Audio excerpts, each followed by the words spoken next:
Hey guys, Wages World here, July 9th, 2020, come at you with a video. Um, I'm just going to jump into it. We're only going to do one comment today because I got quite a bit to show you. We had a very large CME come off the sun, and I'll show you guys that here in just a few minutes. Plus, quite a few other things that's going on. So I just want to jump into it. So this is from Taylor News, and she says, she works in a children's home. I'm not going to read this verbatim. You guys can read it. It's here on the screen, or you can take a screenshot or what have you.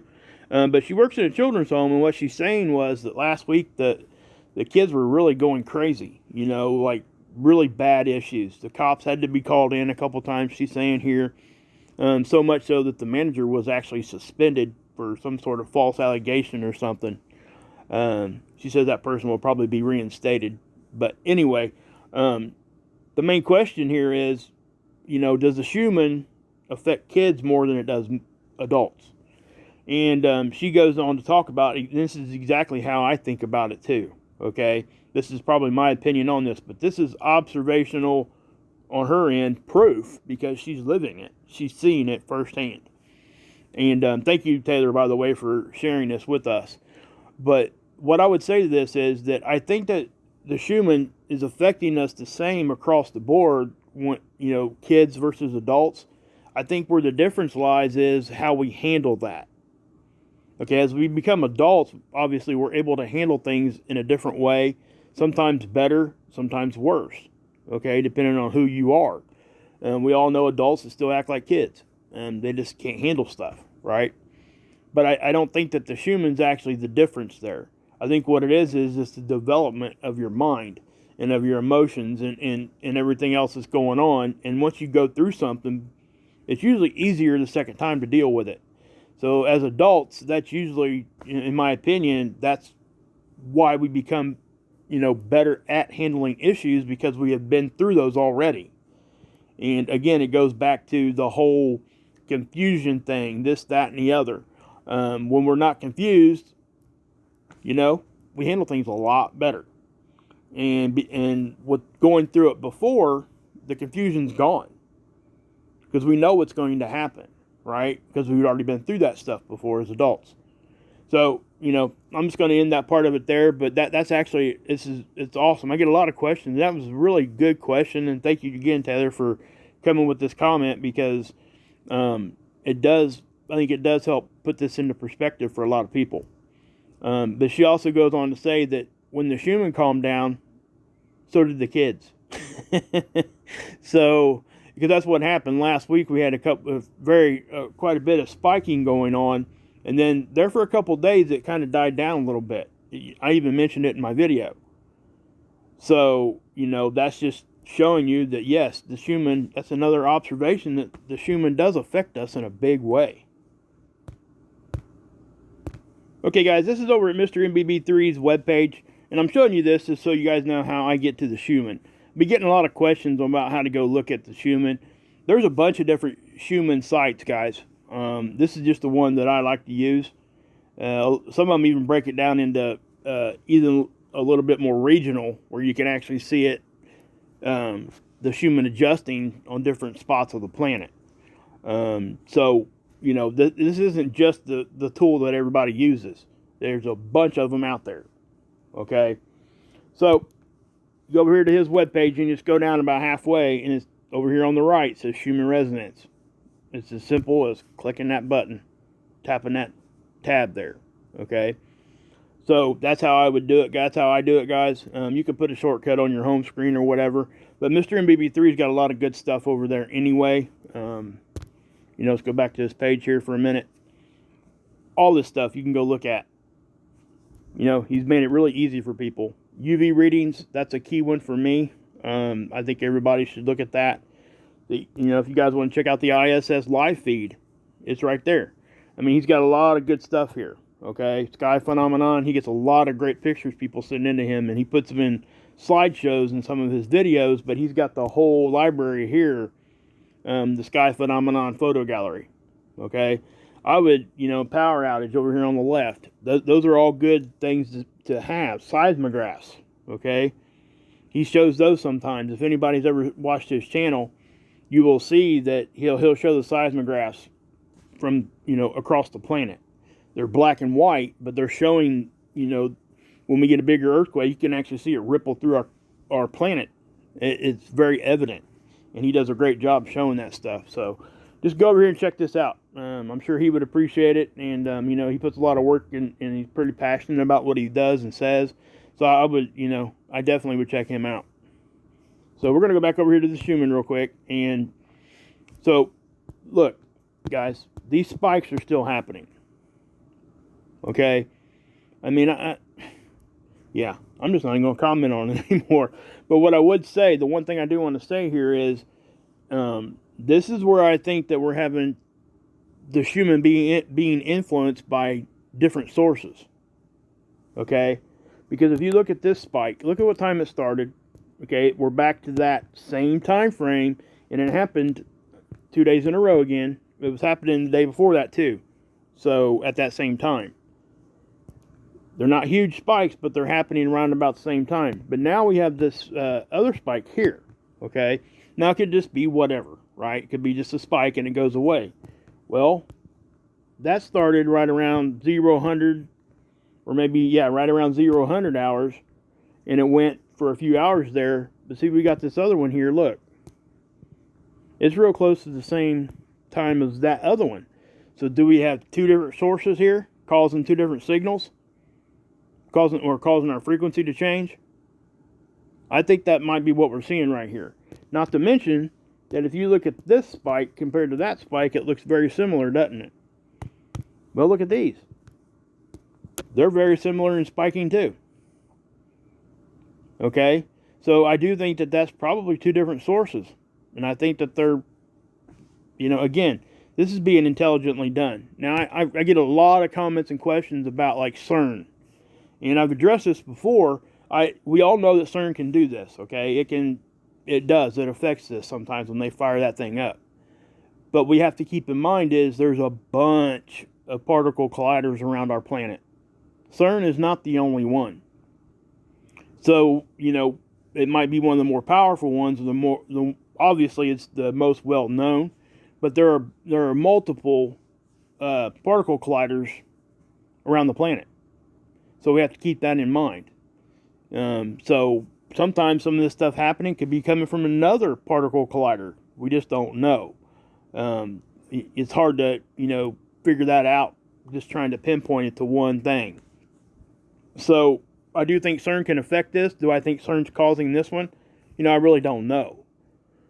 I just want to put it out there that we do have a bunch of other particle colliders around the planet. So we just have to keep that in mind. All right, guys, this is the CME tracker, okay? We've had CME. Actually, there was kind of two separate eruptions. I do think that, we're getting more and more right now. And this one here was kind of not really expected. This one here it caught me off guard, I know that. But I seen this happening when it first happened, even before it blew all the way off. I just didn't do a video yesterday. I was going to, but I didn't. And I'm glad I waited because some of the stuff that I was able to answer some of the questions already that I was going to ask in my video before here. So that's one of the things with the patience thing, guys. If you're doing channels out there, guys, have the patience. Even if this thing was going right at us, we got 3 to 5 days before it gets here. So let's just make sure that, we know what's going on. Now, if you're going to come out there right away and say something, which there's nothing wrong with doing that, okay? Just make sure everybody knows that, hey, I'm not sure what's going on with this. I just want you guys to know that this is just an observation that's happening right now. And we have to wait for the data to come in to be more specific about the direction that it's going. Because I see a lot of people jump out there wanting to be the guy that gets out there first and get the clicks and the views and all that kind of stuff. And you guys know that's not what I'm about. So, and I had to learn that, and that was one of the good pieces of advice that Scott had given me. Just wait. It's better to be correct than it is to have to go back and retract about half the stuff that you said because it ended up being wrong because you didn't wait. You were just speculating. Now, again, we all speculate sometimes, but when we do that, we need to tell people that. hey, this is just my speculation. This is my opinion. I think this is what's going on, and this is what's going to happen in my opinion. Okay? Don't bring it out to everybody and say, hey, boom, this is the truth. Because if you do that, then it's wrong, then you're like, well, now what I got to do? You know what I mean? And I ain't saying we can't make mistakes. But I do think that we do have to exercise a little bit of patience here. And in this instance, it paid off for me anyway. But again, the CME tracker does not update unless there's a CME. So that's what you're seeing here. Okay? See that big wave coming off there. Earth is here. Obviously, this is the sun. So you can clearly see this thing's going to completely miss us. All right? Which is good, because that was a very sizable filament release there. Okay? So we can look at it over here. It even shows up really, really good right over here on. If you guys want to know what this is, I've explained this before. This is Earth's orbit around the sun, but it's stretched out in a straight line. Okay? We have to have all three of these to really get a good, clear picture of the direction these things are moving. It's a two-dimensional model, and that's why you have to have so many different points of view to figure out the direction this stuff is actually going. So you can see it hit here. Okay, boom, see that? And there's nothing around there, not even a satellite. So I thought that was, yeah. Actually, Stereo B would be over there. Guys, they took Stereo B off of this. Now, we don't get to see stuff from that. Scott actually talked about that in his live stream yesterday. But they actually took it off of this model. It's on some of the other ones, but I don't know why they took it off of this one. So we'll wait and see. We don't get to look at Stereo B's data anyway, so it probably doesn't even matter at this point. But like I said, what I would say here is that was a very sizable eruption there. And so we'll have to just, count our blessings that didn't come at us. Okay, guys, this is over at SDO.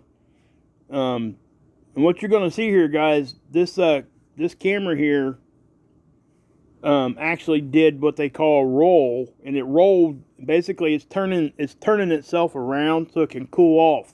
Okay, because the sun's always blasting it. So we see this sometimes. You'll see this rotation thing going on. It looks like this thing gets real jerky and all that kind of stuff. But that's all that it is. That, and it could have had some solar wind, could have been hitting it also, but it isn't something that we should be too concerned about as far as that rolling. But what you guys are going to see is you're going to see this filament release off of here and here, okay? This is the 171 over here, and this is the 304. And I just put them side by side so we get a good comparison here. But watch this thing. This thing is pretty impressive, actually. And again, like I said, there it goes on the right, and then it goes there on the left. See that? Maybe I can, let's zoom in here.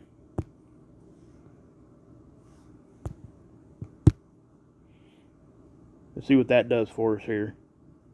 It might help us get somewhere with it. You might be able to see that just a little bit better. Now, you've seen that kind of fly off right there. It wasn't that great of a capture there, I guess. But right here, check out this one. This really shows the filament releasing. And again, watch this. This will see that. We haven't seen big ones like that for quite some time. We've had a couple about that size this year, but this one here, I think, is probably, as far as size goes, it's the biggest one that I've seen this year. That's what I'll say to that. But we can't. It's not going to hit us. But I did want to show it to you guys because it most definitely is something that we should be looking at. Again, what if that was to happen right in front and it did come at us? You know what I mean, guys? Not that we couldn't fend it off, because we probably would. We would be just fine. Just so everybody knows, okay? But it still could cause us issues. It's not a matter of if, it's a matter of when we're going to really get smacked with a big CME, okay, or a big solar flare. It's going to happen. And, we just got to be aware that it's going to, and so we know. If we have another Carrington event, guys, that means no electricity, basically.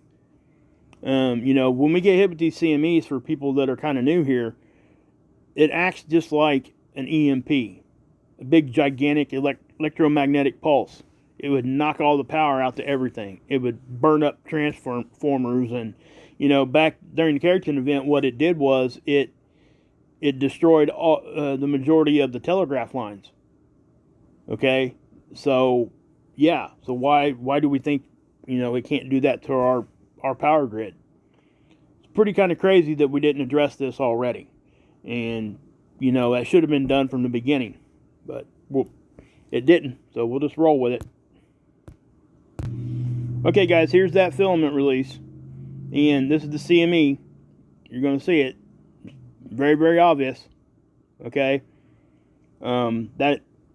Yeah, there it is. There's not really much to say about it, but that's exactly what. I'll show you when I seen it last night. It was right about. Let's see how far this thing gets. Let's see what it does. Let's go ahead and pause it. Okay, I'm going to back it up. When I was going to do a video last night, this is what I seen. So I waited. Okay, if I had jumped out there and said, "Hey, this is something crazy," and it might not have been. Okay, but it ended up being. I would have been correct that time, but like I said, better to exercise patience than not. So let me start that back up again so you guys can see it. I'm gonna slow it down some. But also something that you guys could see here. You see this loop coming out right there? Okay, and then there at the end there, you also seen another little bit of an ejection looking stream coming out. But watch this secondary.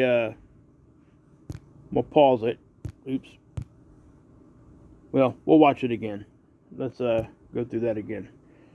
And right about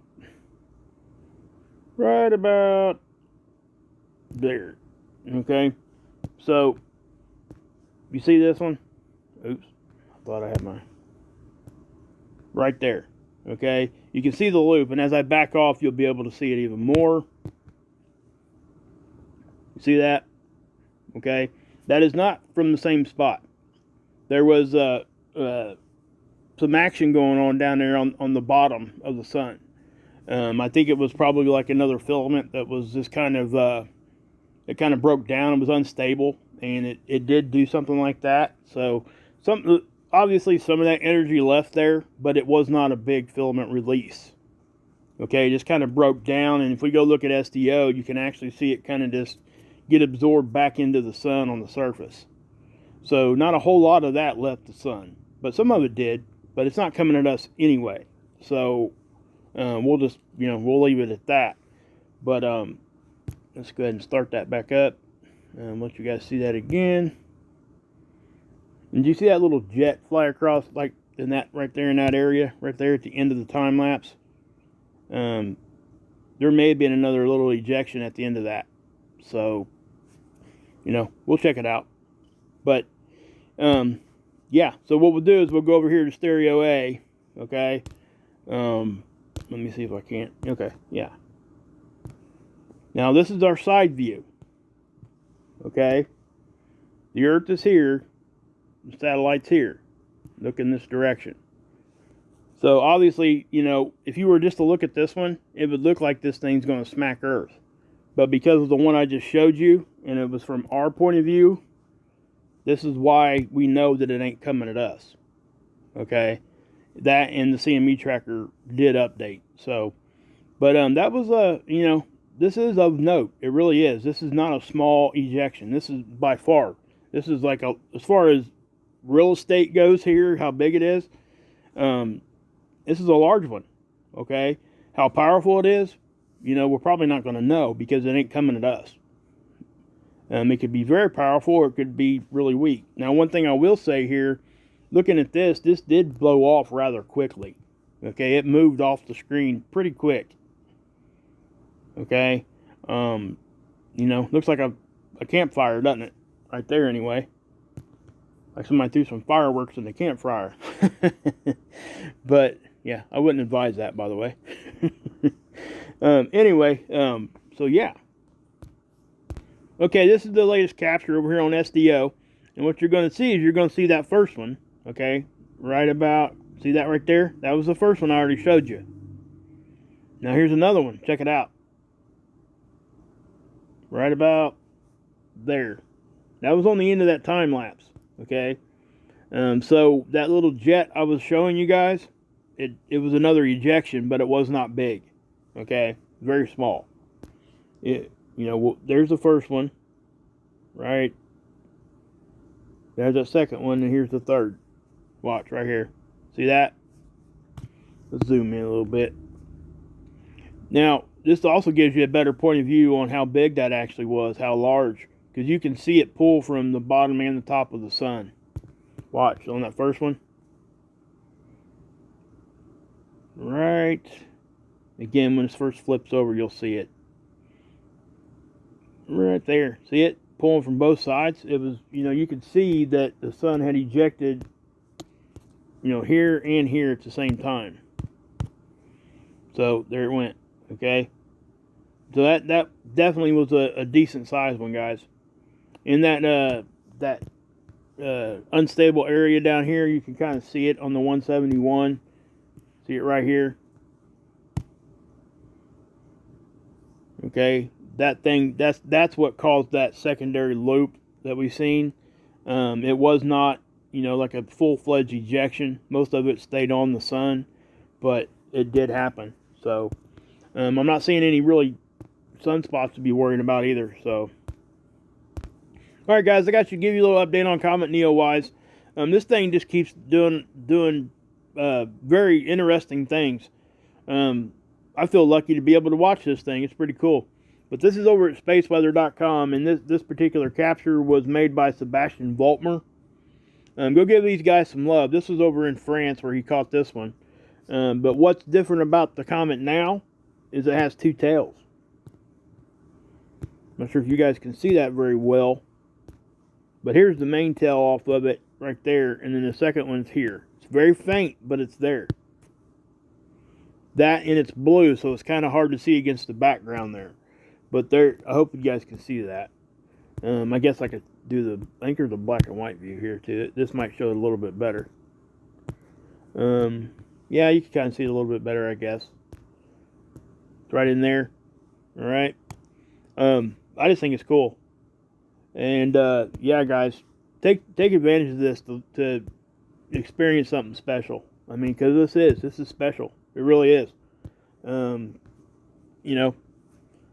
I think it's very awesome. Maybe I'm a nerd like that. I don't know. But yeah, so if you got some binoculars, you would probably be able to see that tail, that secondary tail. Just know it's going to be hard to see because it is blue. But you definitely won't have any problem trying to find the comet. It's there. You don't have to have binoculars right now, I don't think. You could probably. I haven't been able to catch it myself because we've had rain here, but I would say that at this point, if you're looking at the right time, you can see it with your naked eye. Matter of fact, I know you can. If it's of this intensity, I don't know. I don't. Obviously that this is a picture and everything's digital now, so it could have been. The camera itself could pick it up a lot easier than what our eyes can.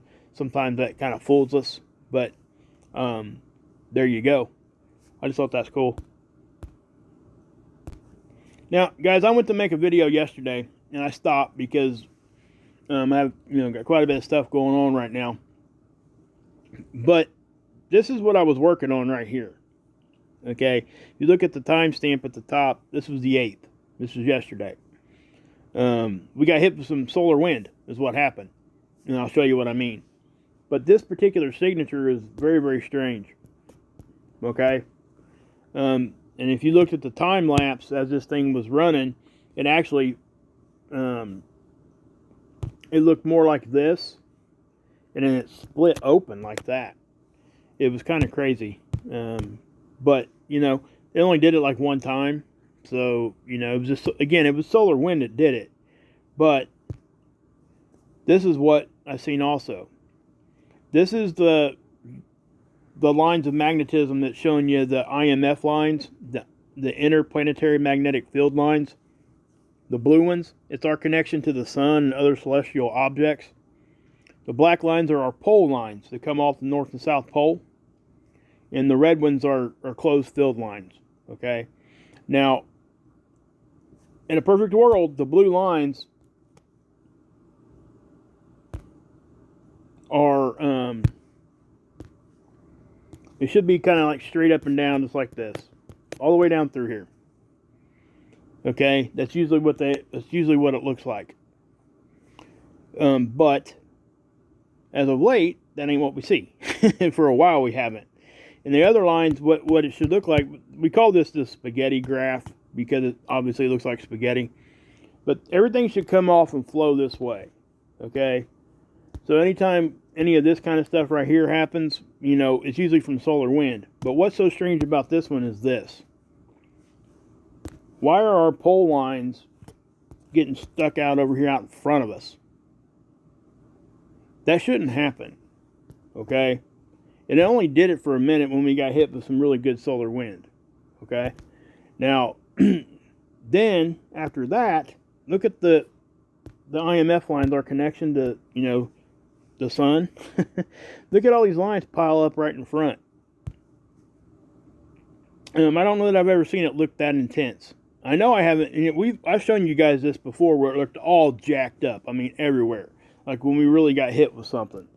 But with those pole lines stretching out like that, it really kind of took me aback for a second. Now I'm not wigging out over this or nothing. But check this out. This is the solar wind speed map. Look at the solar wind speed. 1394. Okay? And again, that only got that high for a minute. Okay? It was only one pretty good whack, and that was it. It wasn't a whole lot of anything.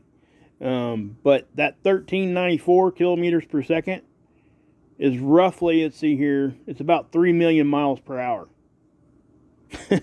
Okay? If you do the computing there, for about every 400 kilometers per second, you get 1 million miles per hour. If you go do there's conversion sites and software out there you can get to convert any kind of measuring, as far as distance or even cups to milliliters, all that kind of stuff. There's conversion tools out there is what I'm trying to say. So if you just type it in, and I've shown you guys how to do it, you type in the kilometers per second, and you have it convert over to miles per hour, 1394 would be over. It's about 3.5 million miles per hour, actually. So, that's fast, guys. So, that's what caused that, okay? And it didn't last but for a second, but I thought you guys might want to see that, so. Okay, guys, we're going to end with this. This is a capture that Scott made. He's got a technique he uses to bring stuff forward. And this was during that CME on the 5th that I already showed you guys. But check this out, okay? He did a live stream on this yesterday, guys. If you guys haven't checked out his live stream, go over and do that, because he goes in depth of what he's talking about here, and he can do it way better than I can with what he's captured here. This to me is one of the best ones that we've seen ever, really, on this. This is we talked about our object and stuff out there, and we also talked about it probably brought other objects or maybe a system with it, and this is what we're looking at. Okay, this was during that CME, and so we can zoom in there. Zooming out, obviously we see the main object right there, right? Well, start zooming in. This is what we see. Okay, it's just kind of hard to deny any of that. Yeah. There's really not a whole lot to say with that, guys. I mean, you can see let's look at that. Yeah. And I know I get kind of a loss for words on this, and the reason why is because we said everything about this already. It's just, and if you go back 28 days from this day, guess what? That was the last one that we showed you with this object too. 28 days, just like we've been talking about. And you can backtrack it yourself. I encourage you guys to do that. Anywhere between 28 and 30 days, you just go back and back. You're going to see that the CME right here lights this object up. I already did. I did it myself. when we first started talking about this, you know, a year or so ago. And that's what convinced me that was probably what was going on. So I would encourage you guys to do the same, and you'll figure it out. I mean, real quick, like. So, you know, again, just looking at that on the surface, yeah, we could see an object there, but what was impressive to me on this one was the other ones with it. And if you look around, let's just go back here. We're not seeing a whole lot of anything else there, okay? So, you know, that is what it is. Yeah. I don't really know what else to say about all that. You can tell how these up here are not the same as these little specks down here. Those are background stars, is what those are. Okay? But, yeah, and it was pretty impressive, in my opinion. I think it was one of the better captures we've gotten, at least lately. I will say that. So, go check out, I'll leave a link to his live stream. Go check this out. He goes into a lot more deeper explanation of what I just gave you. You know, this is his research. This is what he's done, and I want him to get the traffic for it. And not to mention that you guys will be able to understand it better with it coming out of his mouth, because he's the one that really has dug into this. So, I will point you guys over there. I'll leave a link, but I think that this is, yeah, not much to say. It's there. So, God bless. Yeshua saves, and you can drink this Kool-Aid.